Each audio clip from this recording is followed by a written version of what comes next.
Imagine a 10-year-old boy named Aiden. He's sprawled on the couch, clutching a tablet in one hand while a smartphone buzzes on the coffee table. His eyes glaze over as he scrolls past surreal memes, mutters words like skibbity and sigma, and laughs at strange animations of talking toilets. It looks funny and harmless, but what if that daily ritual is actually changing his brain? In 2024, Oxford declared brain rot the word of the year. It's defined as the deterioration of a person's mental state from binging low-quality online content. Today we're stepping into Aiden's world to see how brain rot threatens an entire generation born with screens in hand, and what it looks like when his family finally decides to push back. Aiden is part of Generation Alpha, the cohort born from 2010 to 2025. Unlike their parents, these kids have never known a world without smartphones, tablets, and high-speed internet. Sociologists call them screenagers and describe their world as the Great Screen Age, a time when screens are pacifiers, teachers, and best friends all rolled into one. By the time Aiden was 2 years old, he had his own tablet. By preschool, he already knew how to swipe, tap, and scroll better than his grandmother. He's not an exception. Studies show that nearly half of children acquire a tablet by the age of 2, and almost a quarter have their own cell phone before they even blow out 8 candles on a birthday cake.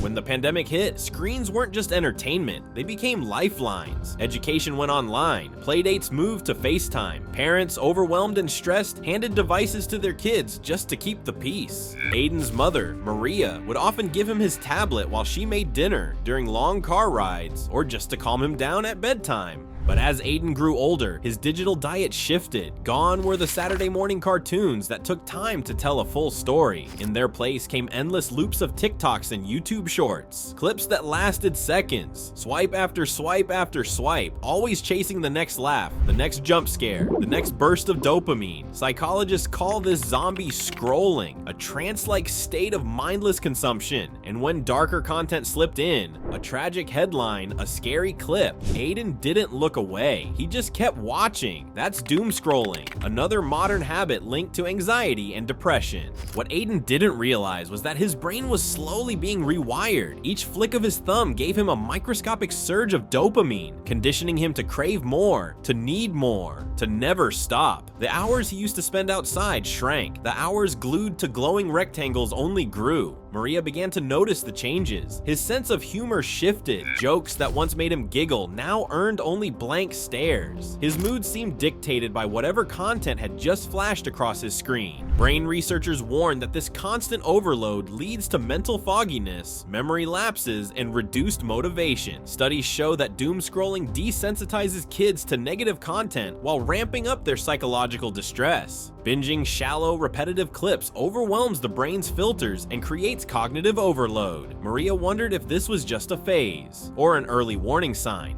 Let's zoom out for a moment. The average 8 to 12-year-old now spends 5.5 hours a day on screens. Teenagers push it closer to 9. 2/3 of them are on TikTok or YouTube every single day, and weekends often stretch to marathons of 9 hours or more. Screen immersion begins shockingly early. Over half of children under 8 own their own device. 1 in 5 uses it to fall asleep, and more than 80% of parents admit their kids are glued to screens for 7 or 8 hours daily. At school, the effects became impossible to ignore. Aiden's 4th grade teacher noticed he couldn't sit still, couldn't focus, and often couldn't even remember what had just been said. Scientists studying thousands of kids in the massive Adolescent Brain Cognitive Development Project found the same patterns everywhere. The more screen time, the more depressive symptoms, the more attention problems, the more ADHD-like behaviors. Digital distractions had followed Aiden right into the classroom. Physically, the impact was just as clear. Hours curled up on the couch replaced soccer games and bike rides. His body slowed down, his energy dulled. Doctors warn that these sedentary patterns feed obesity, poor sleep, and long-term health risks. Aiden's pediatrician voiced concern, but Maria felt stuck. If she took the tablet away, would he erupt in meltdown?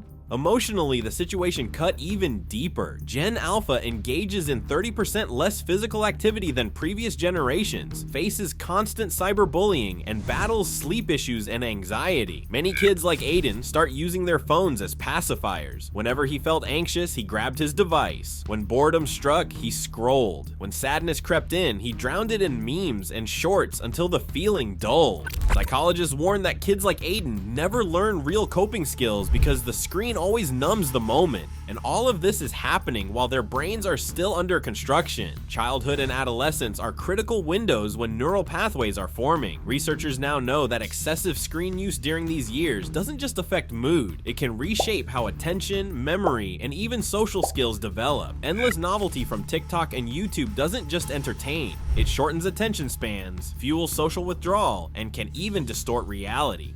Comparison makes it worse. On his phone, Aiden sees influencers who look perfect, teenagers who look like adults, kids who seem cooler, richer, and happier. Nearly half of Gen Alpha trust online creators as much as they trust their families. Constant exposure to polished, filtered lives breeds insecurity and gnaws away at self-worth, and when unkind comments appear, they stick like glue. For Maria, the breaking point came one night when she peeked into Aiden's room. He was lying in bed, phone inches from his face, scrolling past videos that flashed between absurd comedy and grim news. His expression never changed. It was as if he wasn't even there. That was the moment she realized this wasn't just a phase, it was a trap. So Maria and her family decided to fight back. They started with small but firm boundaries. No screens at dinner, no devices in bedrooms. Digital bedtime was non-negotiable. Next came replacing consumption with creation. Instead of endless TikToks, Aiden joined an online coding club. He started using his tablet to design simple games, learning how the algorithms that once hooked him actually worked. Understanding the mechanics gave him a sense of control. Then came real-world anchors. After school, before he touched a screen, Aiden had to spend an hour outside, kicking a ball, riding his bike,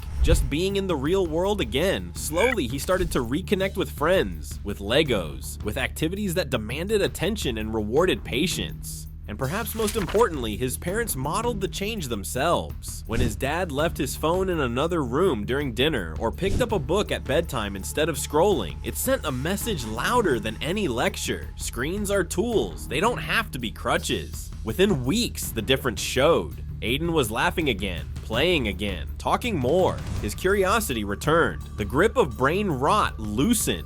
His story isn't unique, but it is a reminder. Brain rot is real. It's reshaping the way kids think, feel, and grow. Left unchecked, it can fuel depression, anxiety, attention problems, and health issues that last into adulthood. But with limits, with guidance, and with the courage to unplug, kids can rediscover the very things that screens can never replace: connection, creativity, resilience, and joy. Gen Alpha may be the first fully digital generation, but their story isn't finished. Parents, educators, and creators all have a chance to shape what comes next. Will these kids grow up glued to algorithms, or will they grow up knowing how to use tech without being used by it? If Aiden's story struck a chord with you, share this video with someone who needs to hear it. Drop a comment about how you manage screen time in your life, and hit subscribe for more videos like this, because brain rot isn't just a Gen Alpha problem, it's an everyone problem.